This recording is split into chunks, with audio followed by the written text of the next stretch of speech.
Welcome to the bookstore. Today's book summary is on the book, The Psychology of Money, Timeless. Lessons on Wealth, Greed, and Happiness by Morgan Housel. Chapter 1. No one's crazy. Your personal experiences with money make up maybe 0.000000001% of what's happened in the world, but maybe 80% of how you think the world works. Every decision people make with money is justified by taking the information they have at the moment and plugging it into their unique mental model of how the world works. People do some crazy things with money, but no one is crazy. Here's the thing. People from different generations, raised by different parents who earned different incomes and held different values, in different parts of the world, born into different economies, experiencing different job markets with different incentives and different degrees of luck, learn very different lessons. In theory, people should make investment decisions based on their goals and the characteristics of the investment options available to them at the time. But that's not what people do. The economists found that people's lifetime investment decisions are heavily anchored to the experiences those investors had in their own generation, especially experiences early in their adult life. Their view of money was formed in different worlds. And when that's the case, a view about money that one group of people thinks is outrageous can make perfect sense to another. Few people make financial decisions purely with a spreadsheet. They make them at the dinner table, or in a company meeting.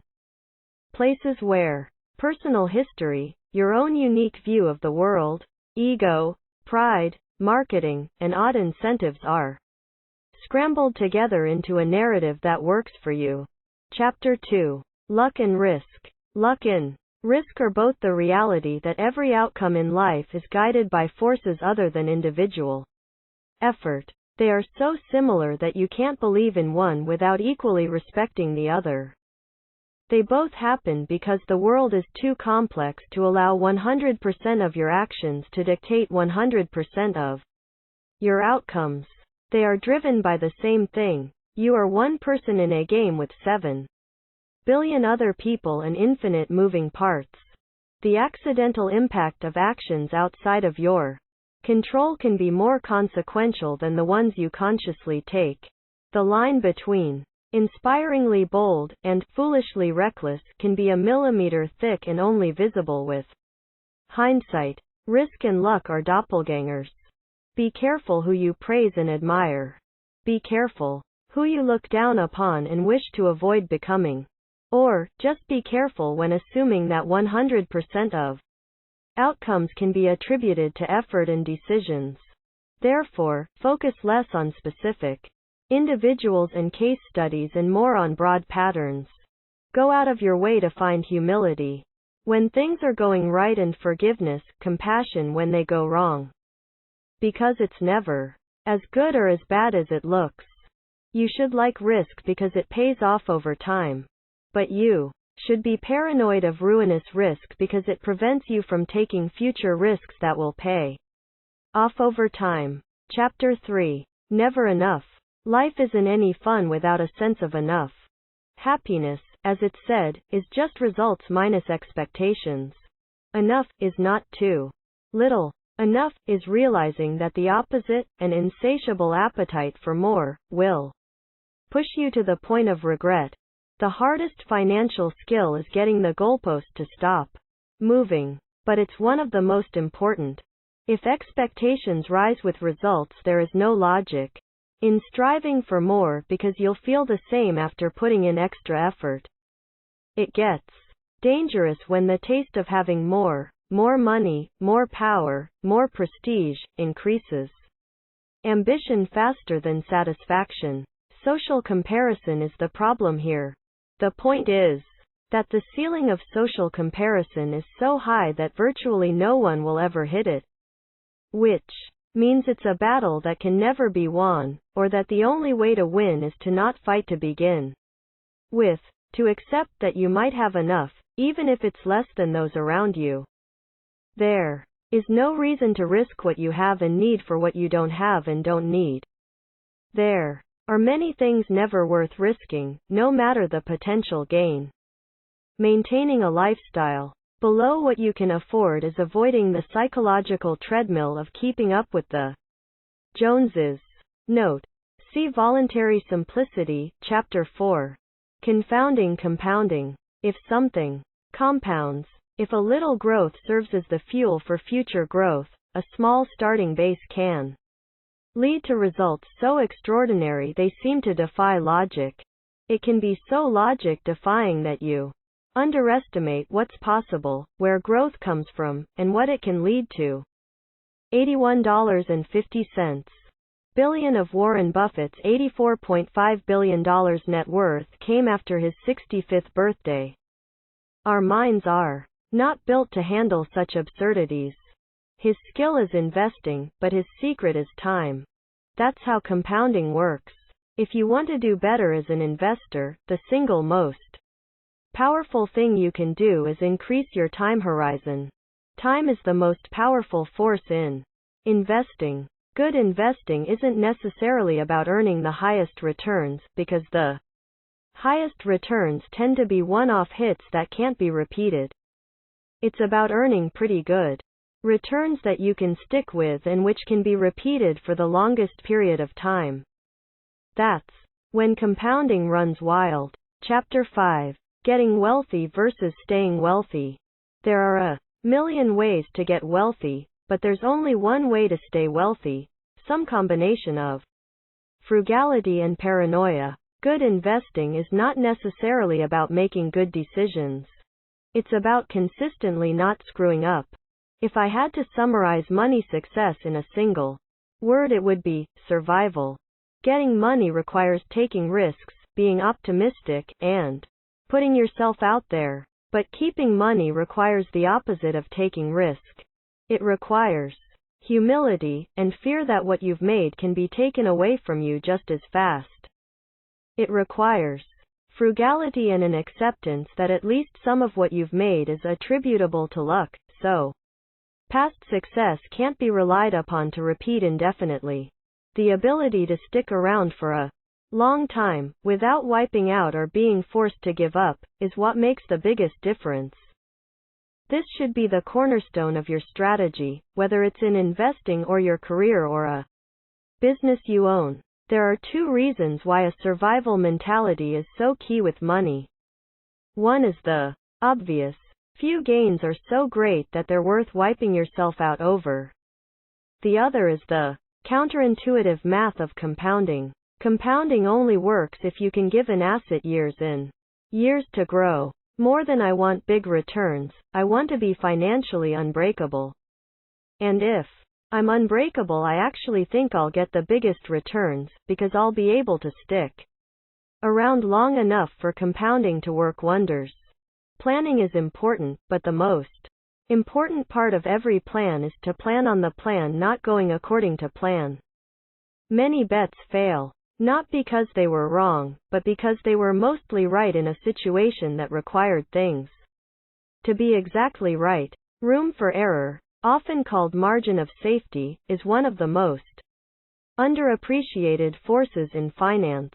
It comes in many forms: a frugal budget, flexible thinking, and a loose timeline. Anything that lets you live happily with a range of outcomes.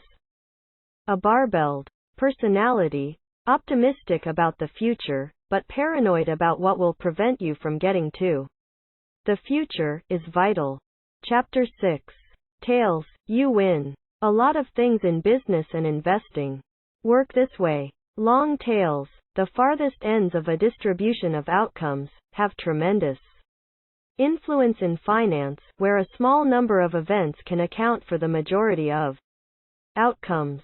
That can be hard to deal with, even if you understand the math.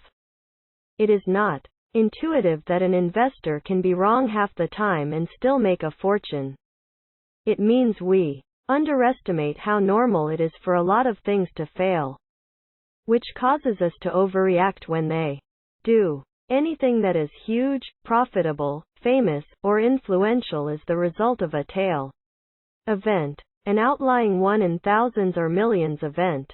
And most of our attention goes to things that are huge, profitable, famous, or influential. When most of what we pay attention to is the result of a tale, it's easy to underestimate how rare and powerful they are. A good definition of an investing genius is the man or woman who can do the average thing when all those around them are going crazy. Tales drive everything. Chapter 7. Freedom. The ability to do what you want, when you want, with who you want, for as long as you want, is priceless. It is the highest dividend money pays. The highest form of wealth is the ability to wake up every morning and say, I can do whatever I want today. People want to become wealthier to make them happier. Happiness is a complicated subject because everyone's different. But if there's a common denominator in happiness, a universal fuel of joy, it's that people want to control their lives. More than your salary. More than the size of your house. More than the prestige of your job. Control over doing what you want, when you want to, with the people you want to, is the broadest lifestyle variable that makes people happy. Money's greatest intrinsic value, and this can't be overstated, is its ability to give you control over your time.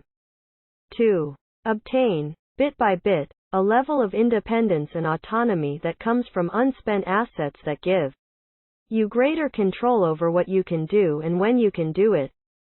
Using your money to buy time and options has a lifestyle benefit few luxury goods can compete with. Aligning money towards a life that lets you do what you want, when you want, with who you want, where you want, for as long as you want, has incredible return. Being able to wake up one morning and change what you're doing, on your own terms, whenever you're ready, seems like the grandmother of all financial goals. Independence, to me, doesn't mean you'll stop working. It means you only do the work you like with people you like at the times you want for as long as you want. Chapter 8. Man in the Car Paradox. No one is impressed with your possessions as much as you are. There is a paradox here. People tend to want wealth to signal to others that they should be liked and admired. But in reality, those other people often bypass admiring you, not because they don't think wealth is admirable, but because they use your wealth as a benchmark for their own desire to be liked and admired. It's a subtle recognition that people generally aspire to be respected and admired by others, and using money to buy fancy things may bring less of it than you imagine. If respect and admiration are your goal, be careful how you seek it. Humility, kindness, and empathy will bring you more respect than horsepower ever will. Chapter 9. Wealth is what you don't see. Spending money to show people how much money you have is the fastest way to have less money. We tend to judge wealth by what we see, because that's the information we have in front of us. We can't see people's bank accounts or brokerage statements, so we rely on outward appearances to gauge financial success. Cars, homes, Instagram, photos. Modern capitalism makes helping people fake it until they make it a cherished industry. The truth is that wealth is what you don't see. Wealth is the nice cars not purchased, the diamonds not bought, the watches not worn, the clothes foregone, and the first class upgrade declined. Wealth is financial assets that haven't yet been converted into the stuff you see. That's not how we think about wealth, because you can't contextualize what you can't see. The only way to be wealthy is to not spend the money that you do have. It's not just the only way to accumulate wealth, it's the very definition of wealth. We should be careful to define the difference between wealthy and rich. It is more than semantics. Not knowing the difference is a source of countless poor money decisions. Rich is a current income. Someone driving a $100,000 car is almost certainly rich, because even if they purchased the car with debt, you need a certain level of income to afford the monthly payment. Same with those who live in big homes. It's not hard to spot rich people. They often go out of their way to make themselves known. Wealth is hidden. It's income not spent. Wealth is an option not yet taken to buy something later. Its value lies in offering you options, flexibility, and growth to one day purchase more stuff than you could right now. People are good at learning by imitation. But the hidden nature of wealth makes it hard to imitate others and learn from their ways. Chapter 10. Save money. Building wealth has little to do with your income or investment returns, and lots to do with your savings rate. Independence, at any income level, is driven by your savings rate. Note: see FIRE, Financial Independence, Retire Early, Personal Savings in Frugality. Finances, conservation, and efficiency are parts of the money equation that are more in your control and have a 100% chance of being as effective in the future as they are today. Wealth is just the accumulated leftovers after you spend what you take in.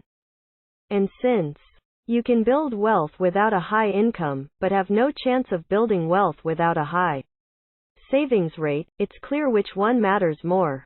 Learning to be happy with less money creates a gap between what you have and what you want, similar to the gap you get from growing your paycheck, but easier and more in your control. A high savings rate means having lower expenses than you otherwise could, and having lower expenses means your savings go farther than they would if you spent more. Spending beyond a pretty low level of materialism is mostly a reflection of ego approaching income, a way to spend money to show people that you have, or had, money. Think of it like this, and one of the most powerful ways to increase your savings isn't to raise your income. It's to raise your humility. When you define savings as the gap between your ego and your income, you realize why many people with decent incomes save so little. Savings can be created by spending less. You can spend less if you desire less. And you will desire less if you care less about what others think of you. You don't need a specific reason to save. You can save just for saving's sake. And indeed you should. Everyone should. Everyone knows the tangible stuff money buys.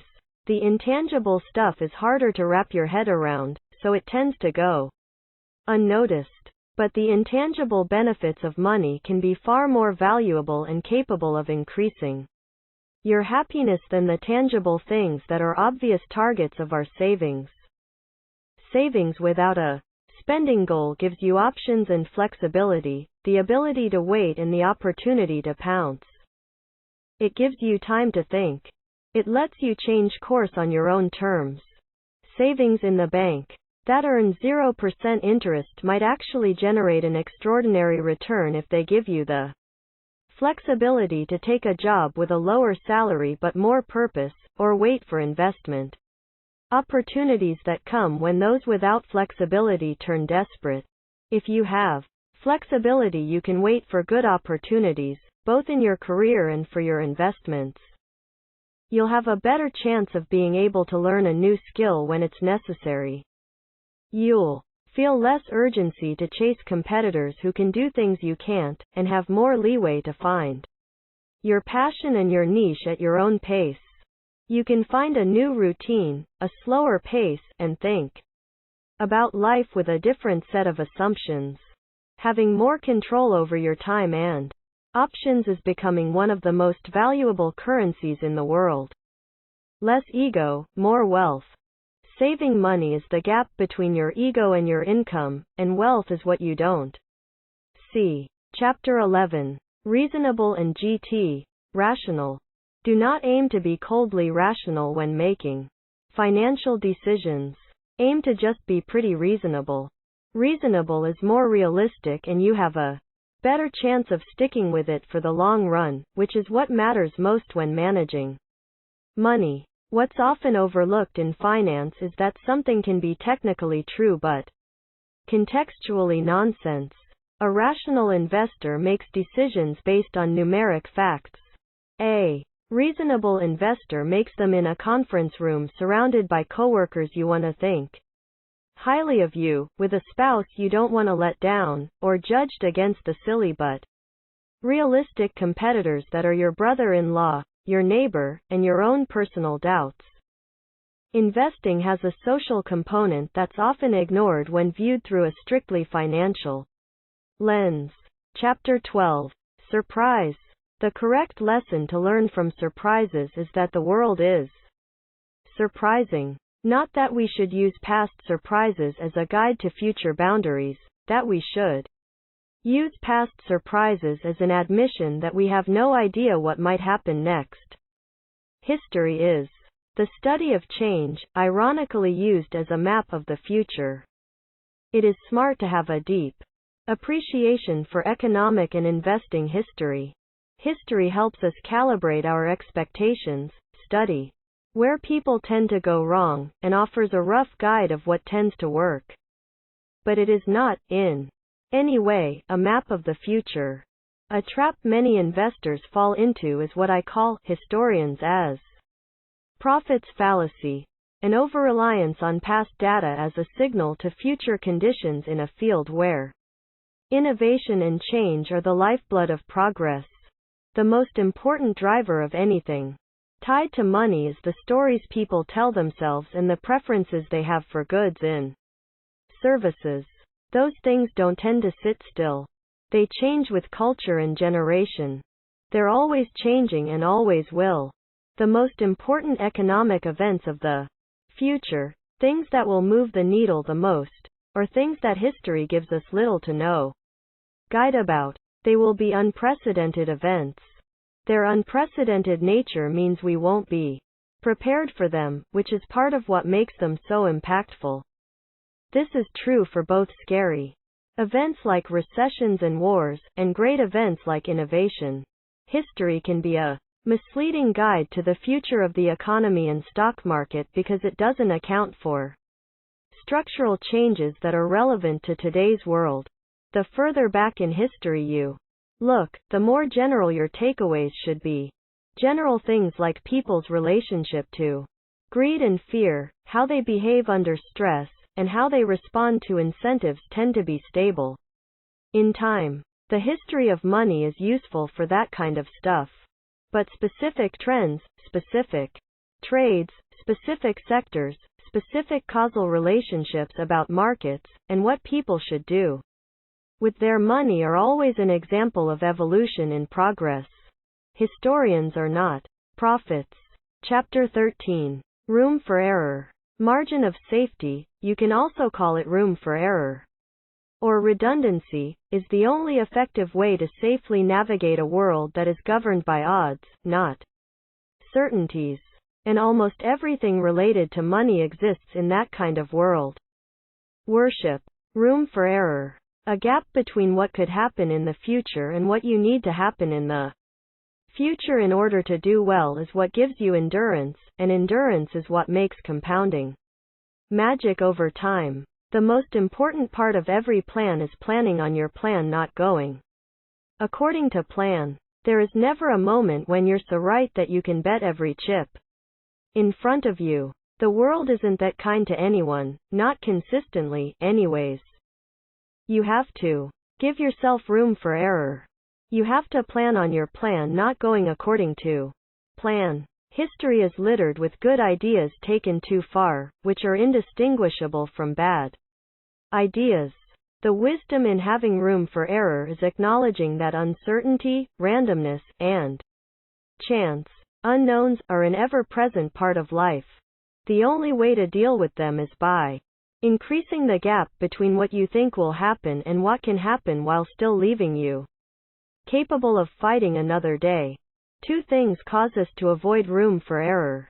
One is the idea that somebody must know what the future holds, driven by the uncomfortable feeling that comes from admitting the opposite. The second is that you're therefore doing yourself harm by not taking actions that fully exploit an accurate view of that future coming true.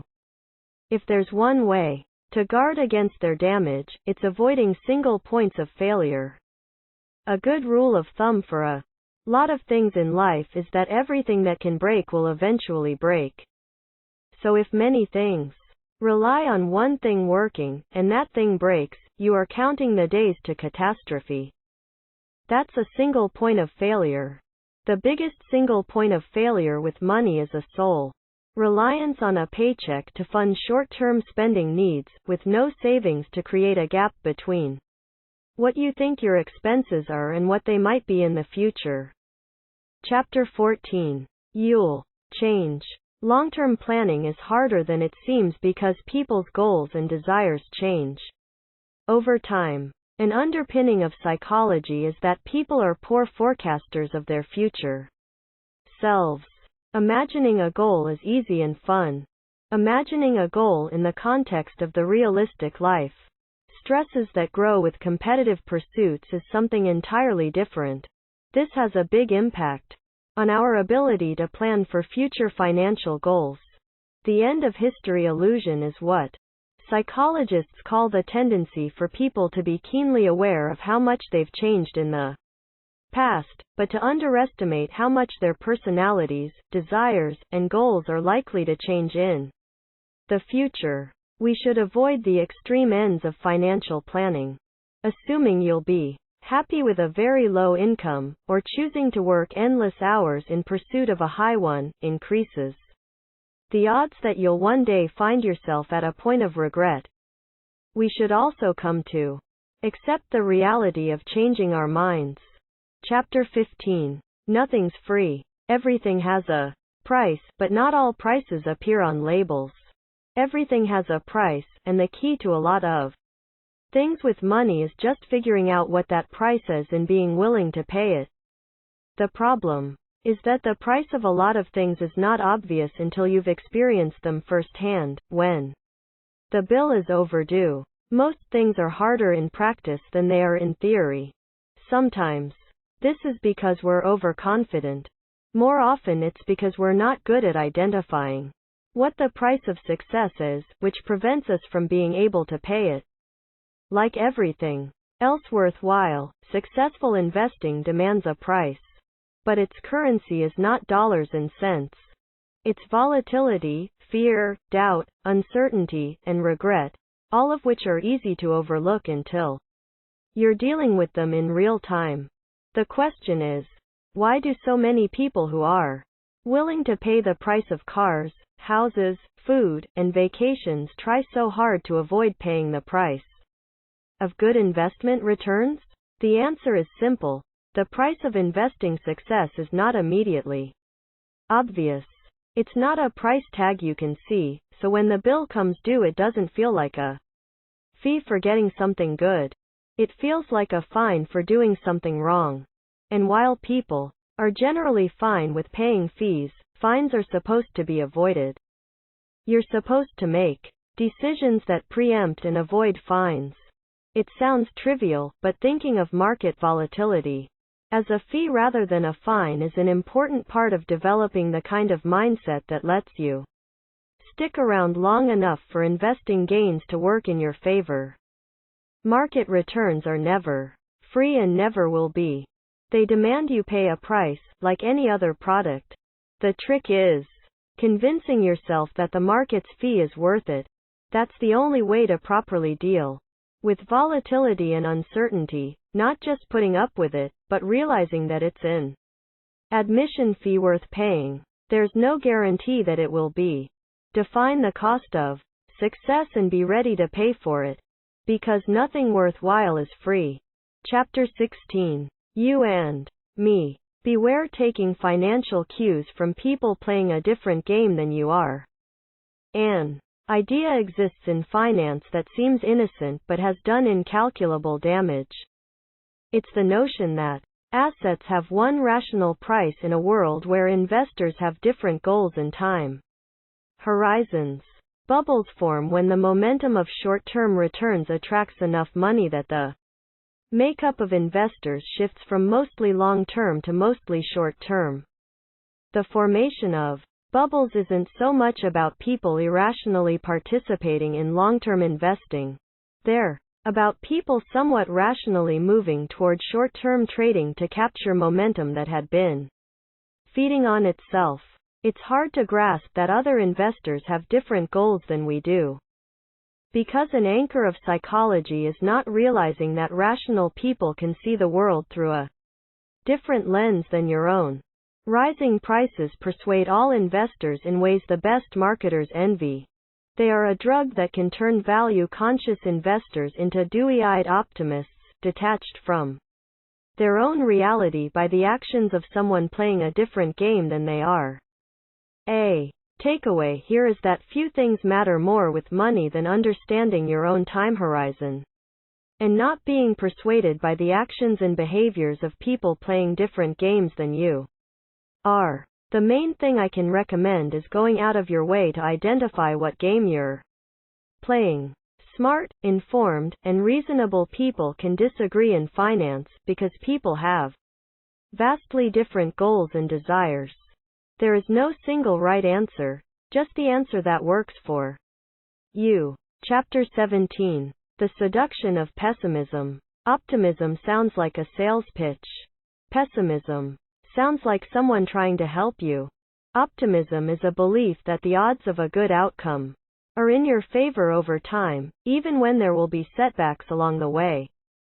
Money is ubiquitous, so something bad happening tends to affect everyone and captures everyone's attention. Pessimists often extrapolate present trends without accounting for how markets adapt. Progress happens too slowly to notice, but setbacks happen too quickly to ignore. It's easier to create a narrative around pessimism because the story pieces tend to be fresher and more recent. Optimistic narratives require looking at a long stretch of history and developments, which people tend to forget and take more effort to piece together.